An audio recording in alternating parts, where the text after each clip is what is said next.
የተከበሩ አቶ ሸጋው ተሰማ የጃራሞራ ወረዳ ዋና አስተዳዳሪ፣ የተከበራችሁ የወረዳው አመራሮች በየማዕረጋችሁ ማለት ነው፣ የተከበራችሁ ዛሬ የባለቤት የሆናችሁ ወይም ባለቤት የሆነው ሴቶች እንግዲህ የሴቶች ማርቼስ ሲከበር ዝም ብሎ በዓል ለማክበር ብቻ አይደለም የሚከበረው። እንደምታውቁት ሴቶች በኢኮኖሚ፣ ሴቶች በፖለቲካ፣ ሴቶች በማህበራዊ ተሳታፊና ተጠቃሚ እንዲሆኑ በየዓመቱም ደግሞ ለምሳሌ ወረዳው ምን ስራ ሰርቷል፣ ለሴቶች የሰራው ስራ ምንድን ነው? አንደኛ ጾታዊ ጥቃትን በመከላከል ጎጂ የሆኑ ልማዳዊ ድርጊቶችን በመከላከል ምንድን ነው እየሰራ ያለው ስራ ተብሎ ለመገምገም፣ ለመነጋገር ከእናንተ ጋር ከባለቤቶች ጋር ለመወያየት ነው ዋናው ዓላማው እንጂ ዝም ብሎ በዓል አክብሮ ለመመለስ አይደለም። እና በዚህ መንገድ በተለይ የዛሬው ማርቼት ሲከበር በዚህ ዓለማችን ሀገራችን ያለበት ነባራዊ ሁኔታ ደግሞ ይታወቃል። ሁሉም ነገር ናትና በተለይ የሰላም ዋና ባለቤት ዘብ ስለሆነች አሁን ያለንበትን ሁኔታ በመገንዘብ ሴቶች ለሰላም ለጸጥታ ትልቅ ሚና ስለሚኖራችሁ አካባቢያችሁን በመጠበቅ ልጆቻችሁን አጓጉል ቦታ እንዳይውሉ ለማድረግ ትልቅ ሚና አላችሁ።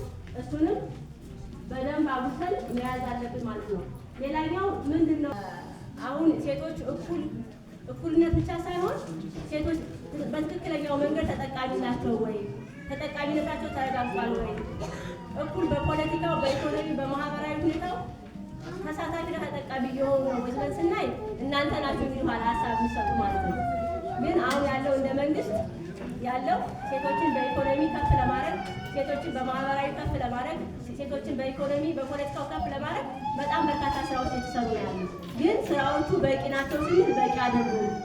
በቀጣይ ሁላችሁም እዚህ ያለን ሴቶች አንደኛ በኢኮኖሚ ራሳችን በማጠንከር በፖለቲካው ወደፊት በመውጣት የተለያዩ የሴቶችን አደረጃጀቶችን ከፍ በማድረግ በዛ በመሳተፍ በመንቃት የራሳችሁን ኢኮኖሚያዊ ተጠቃሚነት ለማረጋገጥ ከሁላችን የሚጠበቅ ስራ ነው ማለት ነው።